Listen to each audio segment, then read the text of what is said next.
Are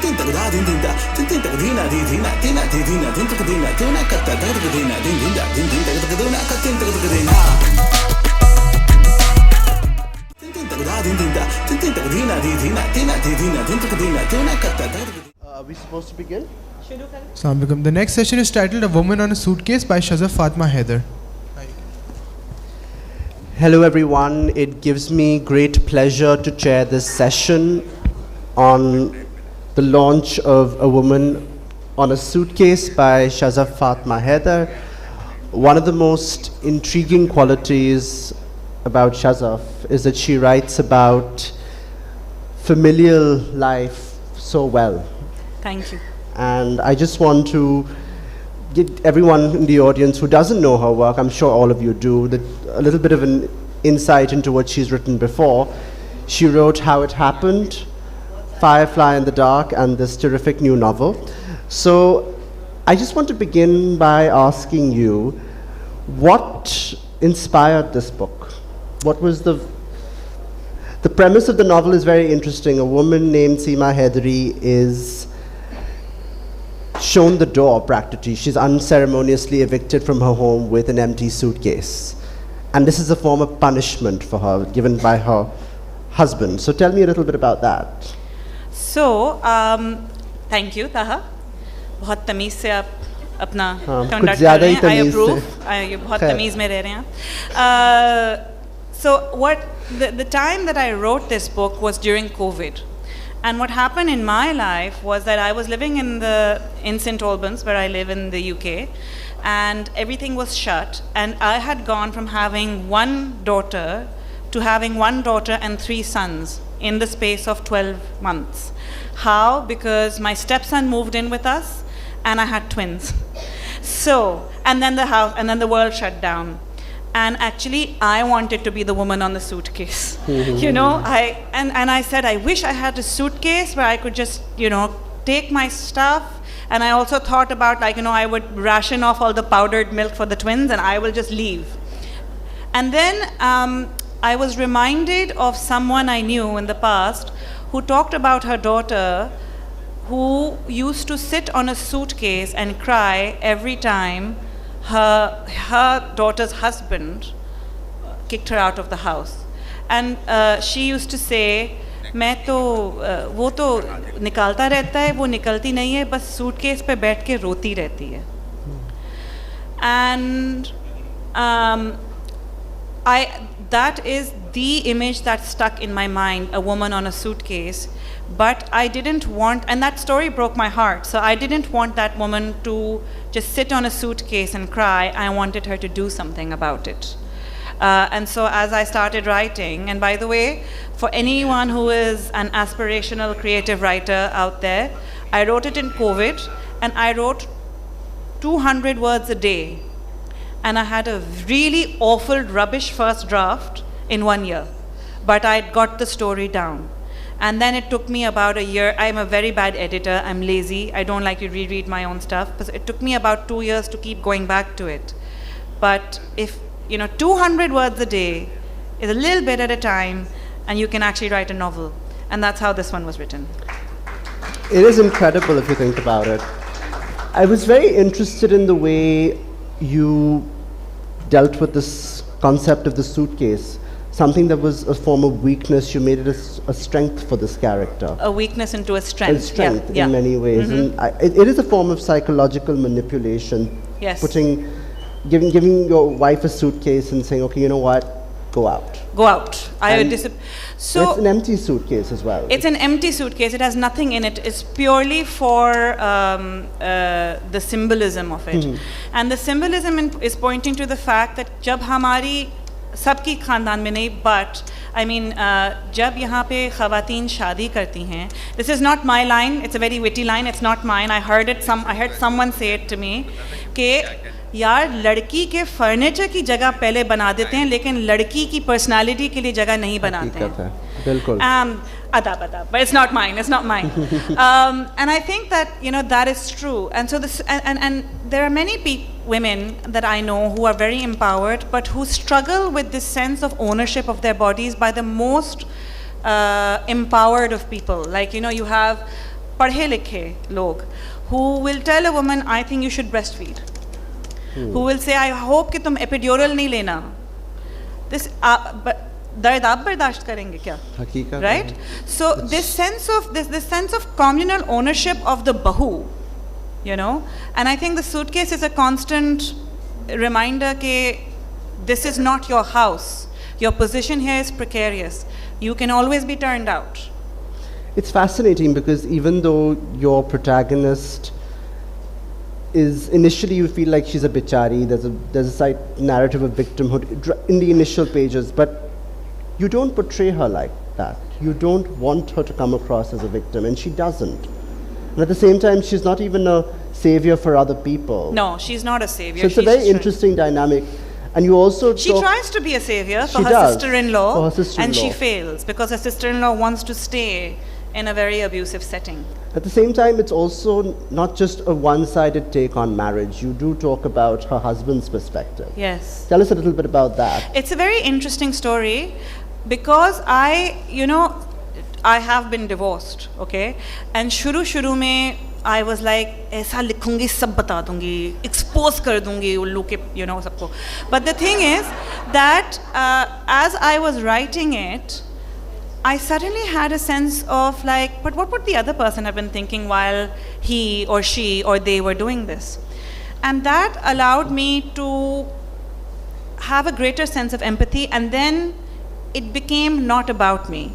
It became about these characters who were separate. And the story then was not my story. It was a separate story in its own right. And I loved that about my book, and it healed me. Before COVID, before writing this book, I still used to have ideas कि पता नहीं उन लोगों को अफसोस हुआ कि नहीं हुआ. There's so many unsaid emotions in a divorce. I don't have them anymore because I've expunged them in a creative and somewhat empowering space. So I had an offer from a US publisher. You don't know this. I don't know. So I had an offer from a US publisher. They said, we love the book, but can you please take away this dual narrative, this taking sides? Can you just write it from the woman's perspective? Because they wanted the bichari story. I said no, because this is the story that I want to write, and it will be a different book, and it will be a mean book. But it's interesting because the dual narrative doesn't make the text palatable, it makes it more meaningful. Meaningful. Because it sheds light on Seema's experiences as well. But this is what we were talking about yesterday. They don't want meaningful books, I feel sometimes from us. They want books about the Muslim woman who is abused. They don't want humorous books. They don't, you're Pakistan, you're downtrodden, you are, in the grips of terrorism. Why are you smiling? Cry, that's comfortable. We will make you smile by giving you access to us and our values. That's what it is, yeah. So, thank you. That my sister started that applause, so yes. No, it's interesting, such narratives are meaningful because they take away the stigma of divorce in our society. In what ways do you think your narrative... I think stigma, it's shame. It's shame. Okay. And you deal with shame very well through that art. I talk about that. I don't want to give too much away because I feel like people should read this terrific book. But how does Seema deal with shame? That's the... I don't quite know the answer to that question, actually. I think she gets an out where she has an uncle who says, come to the UK, I will finance. So the thing about Seema that I was aware of constantly was that she does not have financial issues. Mm-hmm. So it is really not a representative book in any way. She didn't have a child, she didn't have financial issues, she had a visa, her uncle sent her the ticket, she went to the UK. But even in the UK, she was in London, she was strapped. And there are certain things she did which, first of all, she traveled. She overcame little fearful steps. When we think about divorce, we think, when you're recovering, this is what when I was divorced, the most daring thing I did was that I went out and had a cup of coffee with a friend. And I did my best to not cry. Okay?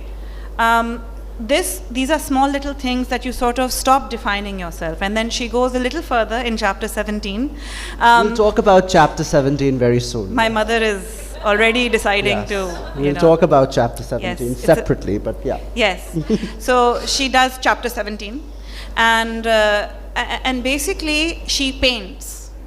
And this is one thing I have realized is the antidote to shame is creativity.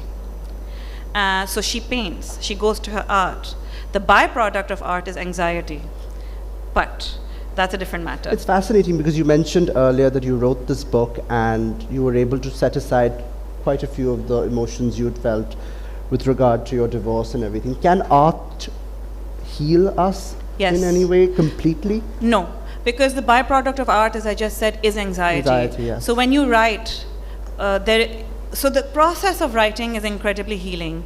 The process of publication and putting it out there is anything but, right? It's a separate thing completely altogether. Different. But she painted for herself, and I wrote for myself. And I wrote to understand, in divorce. And I just want to say very publicly, this is not about a family that I knew. This is not my story, and it is not a revenge narrative. They are not in here. But I was just able to, through Seema, understand exactly what was happening in my life. The events are not the same, but the emotions are very much, I had a wellspring of emotions that needed to be resolved, and that's what I did. It's interesting because you talked about shame, but the origin of that shame is the gaslighting we put women through in our society. And Seema's mother-in-law, Seema's mother, they're all, even her friends are very actively involved in dismissing what she feels. In the status quo. Yes. Because a woman like Seema, or a woman who breaks the narrative or who breaks the mold, is a woman who you don't know what to do. But it's not like they don't understand what she's going through. They get it, but they don't. I think that, for example, for those of you who have read this book, Maji, who is Seema's mother-in-law, is herself traumatized. Okay? And unless trauma is dealt with, then it is internalized and it becomes a part of your identity, and then it is perpetuated on and on. And I feel like that is what's happening, not just in some of the families I see around me, but it is happening in Seema's story. The constant perpetuation of trauma and the justification of trauma.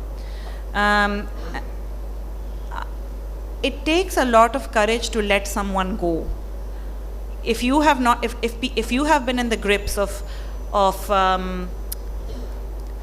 control all your life, and if that control has made you resentful, then you want to, the only sort of therapy, brief amount of therapy you will get is the exercise of power on someone else. And that they think that's healing, but that's just more suffering, So someone needs to break that chain. Someone needs to say, okay, my mother-in-law was really mean to me, but I'm not going to do that to my daughter-in-law. And that's hard, because there's all this pain, and what do you do with it? I would say take it to creativity. Makes sense. So one of the things that I want to explore, and we briefly dealt with this, is chapter 17. May close your Immediately after trauma, we talk about chapter 17. Now, I don't want to say what happened in chapter 17. Can you already see? Halchal hai. But it has done something to the audience, clearly. Only to my mother, the audience is mine. Your mother is giggling away as well. It's not like she's not aware. Tell us about chapter 17. We touched upon it briefly, but... So for those of light sensibilities, she basically buys a vibrator and satisfies herself. I can see the shocked look on people's faces. Hey! There we go. Perfect. Yes. Right. So what do you want to ask about that? I don't have anything to say about it. No. Tell me. Ask me a question. I have no judgment about it. Sawal pucho, jawab denge. Do you feel it would be well received, a comment like that, or a situation like that? Or do you think narratives like that have to be... I think that a woman who pursues pleasure is incredibly powerful. Indeed. And that pleasure, and I think that, somehow it's like yesterday, one of my friends asked my mother, Ammi, tell me about your love story. And I think my generation, like the older generation of our family, not just my mom, they don't talk about love and they don't talk about sex, but that is perhaps the most important part of a marriage. Definitely. And what I feel is that if you don't know your own body, then how can you trust another person with your body? And I once had a conversation with my therapist about this. I was like, is this okay? And she said, it's absolutely okay as long as you don't overdo it. You take a bath and you're ready for namaz. It was a religious sort of version of it. And I was like, yes, why not? We are all, if this was a man doing it, it would be, haan, ye to hote hain. So women do have libidos, they do have sexual pleasure, and I think that pleasure heals them. And I think that already one senior person has left. So I should stop. No, it's unsettling because when we talk about sex in any narrative, readers criticize us for bringing in shock value or writing for shock value. Right. Did you feel any pressure in any way? But I was just like, I hope my mother can take this. Like, I was only she's thinking taking about it very my well. mother. She's laughing it away. Yes. And my mother said, "Eji, pura khandan padhega." So I said, "Theek hai." Pura khandan yahan pe bhi Pura aaya hai. khandan, shukriya. Yahan pe. Are you insinuating that only my family No, reads my book? 'Cause my this is not my family, khandan. family is Okay. here too, Yes. so that's the way it is. Right. So it's interesting that you bring that up. You have been living in the UK for how many years now? 10 years. 10 years, Yes. and most of your novels are set in Karachi. Yes. This novel, however, moves easily between two different worlds, Right. the UK and Pakistan. Right. Those chapters that you wrote about Little Venice, they are beautifully written. Thank you. Everything is, because I've been walking through those streets to meet a dear friend of our mutual friend, Amir Hussain. Hussain. Yeah, he lives there, yes. And the descriptions are vivid and they're true to life. Tell us about writing about two different worlds and how you go about with it. As I said, I was writing during COVID and I could not go there. So I saw YouTube videos. You wrote from memory No, I had no memory. I had never visited. Oh, I still haven't been to Camden Market. Oh, you haven't? I have not. So what I did was I found a YouTube video in which this man, he does this thing around London. He just walks around London with a cam. And I just watched them and I wrote down details. And like this, that was fulfilling my desire to travel, because remember, Seema's oppressed and claustrophobic in her family setting, but I was oppressed and depressed in the COVID setting. So I said, okay, this is where I want to go. And so that's how I wrote it. So actually I haven't, and I still haven't been there. Our mutual friend, we've only met in other places. So did you know that? Interesting. I did not know that. Yes. I did not know you hadn't gone there. Okay. I had not gone there, no. So have that on you then. Yes. Moving on, tell us a little bit about your publishing journey. That's the one thing everyone at a literature festival wants to know, aspiring writers. Publishing, yes. Publishing, where? So I'm very excited that, it's a real shame that there's a book ban between India and Pakistan. And I think there should be the free flow of ideas, books between the two countries. But the positive that's come out of it is that we have our own emerging publishing scene.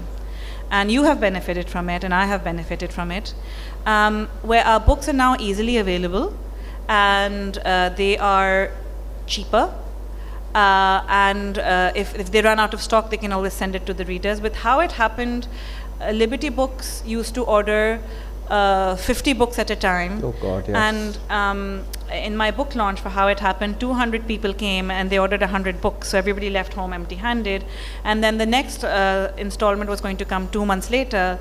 Obviously, theirs is also a business, so they have to do it at the right time. So then the interest waned, and it was very disappointing.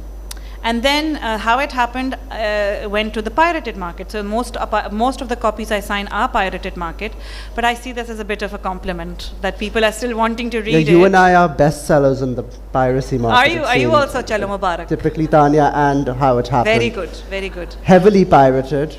And I'm fine. Like I'm quite happy. But so I don't write for the money. But I think that there is a problem. I mean, writers don't make money over here.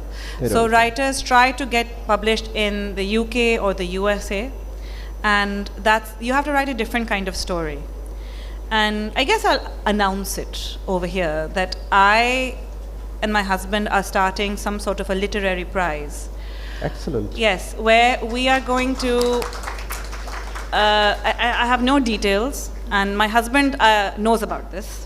We haven't discussed this, but we are going to be creating a prize in the name of our fathers, who are not in this world, and it'll be for unpublished debut novelists from Pakistan only, anywhere in Pakistan, and they will be. The prize money will be in pounds, and I just have to sort out the details and affiliate and things. But that is what I think that this country needs. It needs more writers. More writers and more opportunities for writers. It needs more opportunities, but it also needs a bit of money. Money, primarily, yes. Yes, because अगर पैसे से पैसा नहीं मिलता है तो फिर, so I mean, it's not going to be a huge amount, but it will be substantial enough for it to be worth someone's while. So once we have sorted out the details, I hopefully will let you all know more details. But if there's anybody young here who's never been, or old, who wants to be published and who has a novel in them, please start writing, because it's going to take about a year or two for us to finalize all the details, get all the administrators and the judges and everything before we announce this prize. So I hope that you all go for it, because there's lots of us out there. There aren't enough people, and I just want a previously unheard voice to come out. So apart from this, are you writing anything new? I am not going to reveal too much about it, but the only thing that is coming to my mind, sometimes a character talks to me, so I sort of was nervous about switching from Pakistan as my geopolitical setting to the UK.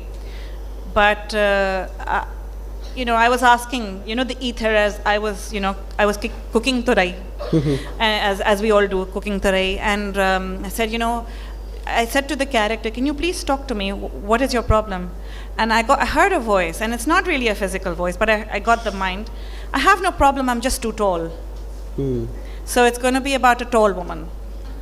A very tall woman, that's it. So that's you all I'm write gonna about domestic realities, and do you feel this pressure to write about the larger political movements happening around you? Very quickly before we... No. You don't? And I don't think you should feel that pressure? No. You shouldn't, right? It's my book. Great. Let's keep it at that. Before we open the questions, can I have a phone? Because this is a beautiful audience, and I am so happy, and I am so grateful. Rona shuru ho jaungi, but thank you so much for coming. This room is full. Lovely. And you're here. Can I have a phone? Take a picture, yeah. आप भी बैठ जाएं. All right. Selfie नहीं ले सकती, इतना बड़ा नहीं. Try करो. Sorry. All right. I'm gonna take. This needs a panorama. But Yeah. You all are absolutely gorgeous. Thank you so Lovely. much for coming. I suppose we can open the floor for questions. Anybody want to ask Shazaf something about chapter 17? Oh, there's one thing. If anyone of you have read this book, there is a Maliha in the book, Mallo. Maliha is here. She's in the audience. I will not embarrass her by pointing her out. But I remember I went to her and I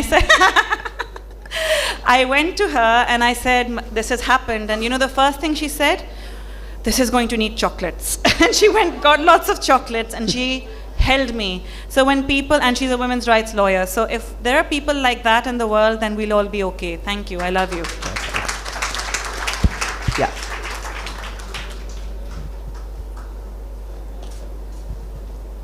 Love you.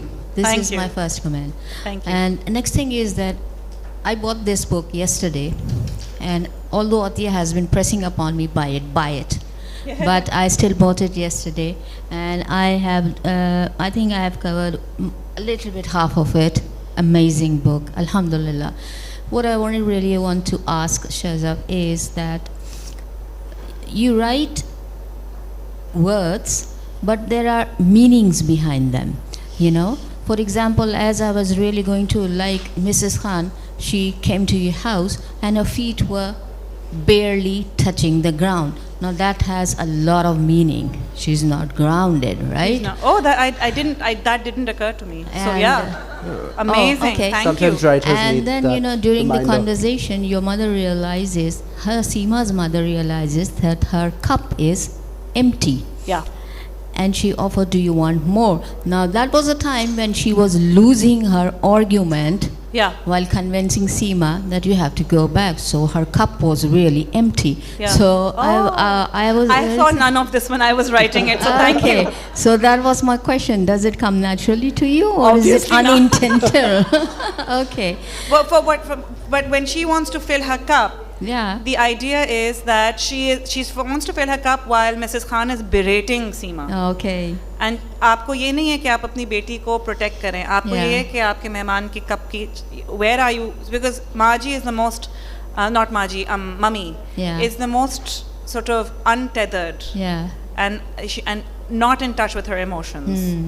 And The another ritualistic thing, aspect. Another thing that I noticed that you defined that, a woman, when she starts bringing up her own opinion, this is where the problem starts, right? Yeah. So, would you like to elaborate or help us more in understanding what you actually mean by opinion, or is it like a thinking process, or is it like asserting If herself she doesn't and like let the her know? status quo, if she doesn't Okay. like, because a woman coming into a family will need to make space and others will Yeah. need to make space for her. Yeah. So some people don't make space and other Yeah. people don't like to make the spaces. So वही बात है कि when she tries to make room, Yeah. others have to be uncomfortable and they don't like doing that. Yeah.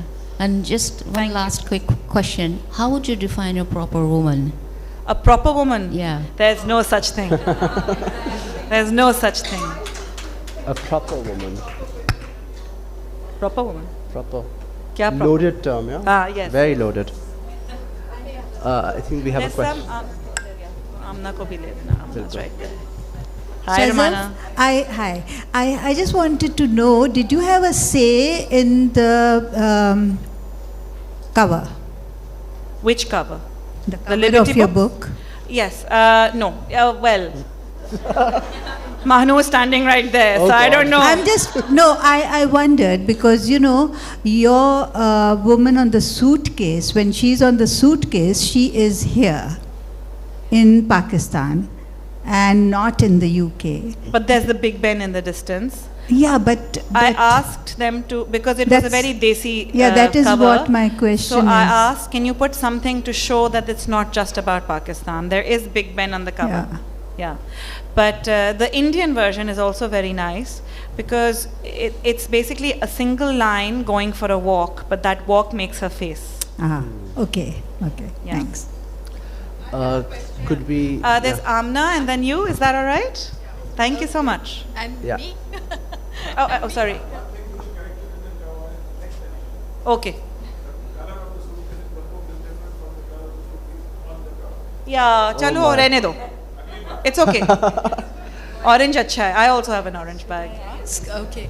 Okay. Sorry, yes. Sorry, because I'd taken the mic. Apologies. That's okay. So I wanted to ask Shazaf, your character, even though she's solving a lot of issues for herself, but she's still not a completely resolved woman. No. And that's a very difficult balance that you had to keep in the novel, isn't it? Yeah. Yeah. That was the question.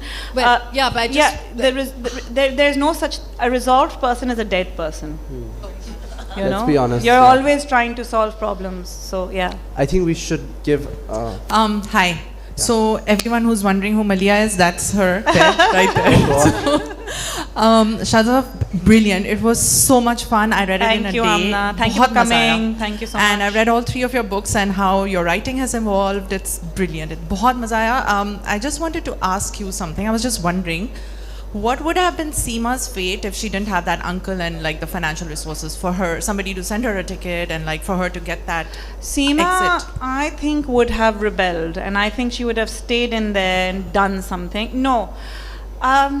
I don't know the answer to that question, but I think that she would have become one of them in one way or the other. She would have sunk in the quicksand. And you're speaking to a lot of women who are currently in that situation, Yes. who are wondering what to do and whether they can take that step and whether they can just make an exit, right? So I would say to them, there's only one short life you have. और अगर अल्लाह पर भरोसा है तो वो देगा. But you have one life, and your job in this life, not just for men but also for women, is to become the best version of yourself that you can be. And if living with a man or a family is going to stop that, then you need to leave them and take your children out as well. Awesome. Thank you. Thank you. I suppose we'll take one more question. And My question is about the protagonist Seema, and like it's generally a very traditional family. Of course, they are affluent, that's a given, but the background is traditional. So Feudal. Feudal. Okay, so is this really? I found that a bit strange. The initial where the husband discusses his sexual life with the parents. So is that something which is a fictionalized account? No, or is that that was based on a true story. Okay. That was based on a true story, because when we're talking about the ownership of the woman's bodies, the mother-in-law needed to know when did you have your period, because I need to know when you're pregnant. You better not hide from me that you're pregnant. And then if that is also available and public discourse, then and the man is basically thoroughly castrated. So he does not have the sense of masculinity. अब आप बोलते हैं मर्द क्या होता है, मर्द औरत को प्रोटेक्ट करता है और औरत को ढांपता है, but मोमिन मर्द नहीं है. He exposes everything. He basically it's all a matter of control. And the other thing, and that suitcase is very symbolic because it's basically an empty suitcase, and every time she's turned out of the house, she's just sitting on an empty suitcase for hours, and then she's asked to come back inside the house. So that also probably would have had an impact at some point, and she would have been fed up. It's shame. Yeah. It's shame, and it's like, जब आप एक हाथी के बच्चे को, हाथी जब होता है तो you put a rod next to a little pole. But that big hathi, when he grows up, he's also still attached to that little twig. But it's a psychological control that your position here will never be settled. Yes, like that's what the mother-in-law is trying. I Thank finished you so it last much. night, so Thank you so it was much. fun. And I just want to Thank say you so thank much. you, and you must attend Taha's book launch, which is next, which is for No I Funeral for suppose Nazia, we're which is a running out of fabulous time, one. which is why we won't be able to take more questions. But Shazaf is right here. You can badger her for as many questions. And please attend Taha's really great book launch, No Funeral for Nazia, which I have read and I love, and I think you should all thank you go so there. much, and thank you for this Taha. lovely session. बहुत शुक्रिया. I love you. तमीज़ से हमने कर लिया. तमीज़ से कर लिया. Din